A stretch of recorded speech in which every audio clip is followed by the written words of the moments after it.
Hi friends, నేను బాబురావు గొల్లవిల్లినండి. మీ అందరికీ పరిచయం ఉంటాను. నేను లాస్ట్ వీక్ ఒక వీడియో చేస్తున్నాను రియల్ ఎస్టేట్ మీద. దానికి 1200 వ్యూస్ వచ్చినాయి. అమోఘమైన రెస్పాన్స్ వచ్చింది. అందరికీ చూసిన వాళ్ళకి, లైక్ చేసిన వాళ్ళకి, సబ్స్క్రైబ్ చేసిన వాళ్ళందరికీ ధన్యవాదాలు. అదే ఉత్సాహంతో నేను రెండో వీడియో చేస్తున్నాను. ఈ వీడియో ఎక్స్క్లూజివ్గా రియల్ ఎస్టేట్ కస్టమర్స్ గురించి చెప్దామని అనుకుంటున్నానండి. జనరల్గా కస్టమర్స్ ప్రాపర్టీ కొనాలనుకుంటే 2 విషయాల్ని పరిగణన తీసుకోవాలండి. ఒకటి, కస్టమర్స్ ప్రాపర్టీ తన డ్రీమ్, సొంతింటి కళ ఉంటుంది డెఫినెట్గా ప్రతి ఒక్కరికి కూడా. సో వాళ్ళ బడ్జెట్ తగ్గట్టుగా, వాళ్ళ శాలరీ ఏంటి, బిజినెస్ ఏంటి, వాళ్ళ తగ్గట్టుగా ఒక డ్రీమ్ ఉంటుంది. 3 బెడ్రూమ్ 2 బెడ్రూమ్ ఫర్నిచర్ అంతా. సో ఆ డ్రీమ్ నెరవేర్చుకోవడానికి మీరు సాయశక్తిలా కృషి చేయండి. డెఫినెట్గా తగ్గట్టుగా అపార్ట్మెంటే కొనండి. ఇండివిజువల్ హౌసెస్ అయితే ఇప్పుడు క్రోర్స్లో అయితే, సో దట్ ఈస్ బెటర్. నా సలహా అయితే మంచి అపార్ట్మెంట్ 3 బెడ్రూమ్ 2 బెడ్రూమ్ తీసుకుంటే బెటర్ మీకు తగ్గట్టుగా. ఇప్పుడు చాలామంది ఈ అందరూ నార్త్ ఈస్ట్ అంటున్నారు. అది కరెక్ట్ కాదండి. నాకు తెలిసి ప్రతి నక్షత్రానికి కూడా first option, second option, third option, bad option చెప్పుంటాయి. సో ఫస్ట్ ఆప్షన్ వస్తే బెటరు. సో మీకు ఫ్లాట్ అంతా బాగా నచ్చింది అనుకుంటే ఇప్పుడు సెకండ్, థర్డ్ ఆప్షన్ కూడా వెళ్ళొచ్చు. సో మీకు ఎవరికైనా డౌట్ ఉంటే నాకు ఫోన్ చేస్తే ఏ నక్షత్రానికి ఏ ఫేసింగ్ సెట్ అవుతుందని చెప్పి నేను చెప్పగలను నేను. సో అదే అండి. So that is the thing. First మీ డ్రీమ్ నెరవేర్చుకోండి. మీ ఫ్లాట్ అనేది ఓన్గా ఉండాలనుకుంటే చెయ్యండి. బట్ ఇక్కడ చిన్న కండిషను, మీ డ్రీమ్ హౌస్ కొనేటప్పుడు మీరు అది రిసైడింగ్గా ఉండేటట్టు ఉండాలి. మీరు ఎక్కడో ఉండి ఇక్కడ సొంత ఇంట్లో, సపోజ్ మీరు వైజాగ్ రెసిడెన్స్ అనుకోండి, మీరు హైదరాబాద్లో ఉద్యోగం చేస్తారు. సో మ్యాక్సిమం అక్కడే ఉంటాం. ఇది కొని రెంట్కి ఇస్తే పర్పస్ అయితే మటుకు వద్దు. If you are staying there only, then you have to fulfil your dream house.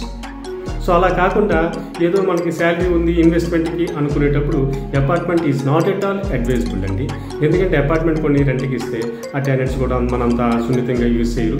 తర్వాత లాంగ్ రన్లో ఒక 20, 25, 30 ఇయర్స్ అయ్యేసరికి అపార్ట్మెంట్ డిప్రిషియేషన్ తప్ప ఇప్రిషియేషన్ వాల్యూ ఉండదు. ఎవరు కొనడానికి కూడా, నాకు చాలా 25, 30 ఇయర్స్ అపార్ట్మెంట్స్ వస్తాయి, ఎవరు కూడా కొనడానికి రావట్లేదు.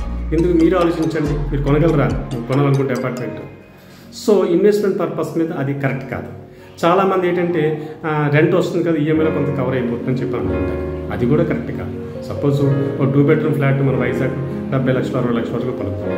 అంటే యావరేజ్ 1,1000 రూపాయలు చెప్పిన ఈఎంఐ మీకు 70,000 పడుతుంది.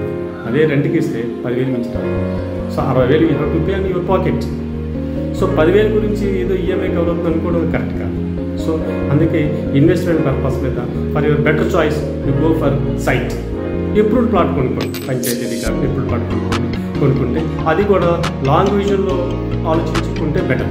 ఎందుకంటే చాలామంది సార్ 5 ఇయర్స్లో డబుల్ అయిపోతా, 6 ఇయర్స్లో డబుల్ అయిపోతా అంటే ఎట్టి బస్సులో అది కాదండి. అది కరెక్ట్ కాదు కూడా. లాంగ్ విజన్ ఉండాలి. ఫర్ ఎగ్జాంపుల్ నేను వైజాగ్ తీసుకుంటే 96, 97 నేను చూస్తున్నానండి. 800, 900 వెయ్యి. But now it is 1 lakh plus ఉంది. So it's span of 30 years. 96 to 2025 span of 30 years. But it takes 1,000 equal to 1 lakh, 100 times extra. So that vision you have to think long vision లో invest చేస్తే మీ next తరం మీ పిల్లలకి మంచి property ఇచ్చిన వాళ్ళు అవుతారు. దేనికైనా అమ్మాయి మ్యారేజ్కి అయినా, లేదంటే అబ్బాయికి ఫారెన్ వెళ్ళాలన్నా దేనికైనా ఉపయోగపడుతుంది. సో అంతేగాని అపార్ట్మెంట్ కొన్నా రెంట్ వస్తుంది, మనకి ఈఎంఐ కవర్ అవుతుంది అనుకోండి, కొత్త కాన్సెప్ట్ కాదు. సో ఈ విధంగా మీరు ఆలోచించి ఇంకేమైనా సలహాలు ఏం కావాలంటే డెఫినెట్గా సంప్రదించండి. నా పేరు బాబురావు గొల్లవిల్లి.